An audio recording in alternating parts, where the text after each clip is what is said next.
12 ফেব্রুয়ারি vote গ্রহণের পর সংখ্যাগরিষ্ঠ দলের নেতা নতুন প্রধানমন্ত্রী হিসেবে 15 বা 16 ফেব্রুয়ারি শপথ গ্রহণ করতে পারেন বলে জানিয়েছেন প্রধান উপদেষ্টার প্রেস সচিব শফিকুল আলম। তিনি বলেন, দ্রুততম সময়ের মধ্যে নির্বাচন অনুষ্ঠানের পর দ্রুততম সময়ের মধ্যে নির্বাচিত সরকারের কাছে ক্ষমতা হস্তান্তর করা হবে। ভোট গ্রহণের 3 দিন পরই নতুন প্রধানমন্ত্রীর শপথ অনুষ্ঠান হতে পারে। রাজধানীর ফরেন সার্ভিস একাডেমিতে ব্রিফিংয়ে এসব কথা বলেন তিনি।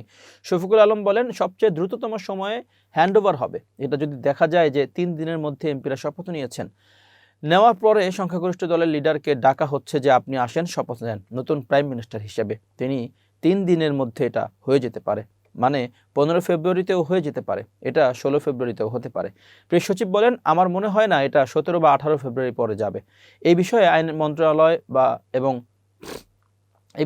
মন্ত্রণালয় এবং আমাদের আইন উপদেষ্টা মহোদয় বলবেন।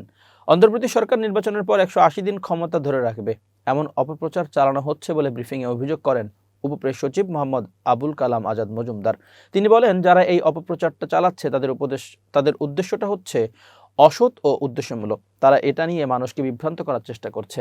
আমরা মনে করি যে এ ধরনের বিভ্রান্তির কোনো সুযোগ নেই। সরকার প্রথম থেকেই জনগণকে নিশ্চিত করেছে যে নির্বাচন শেষ হওয়ার পর যারাই নির্বাচিত হবেন, সংখ্যাগরিষ্ঠতা পাবেন, তাদের হাতে রাষ্ট্র পরিচালনার ভার তুলে দিয়ে সরকার তার দায়িত্ব থেকে সরে যাবে। এটা নিয়ে দ্বিধাদ্বন্দ্বের কোনো সুযোগ নেই।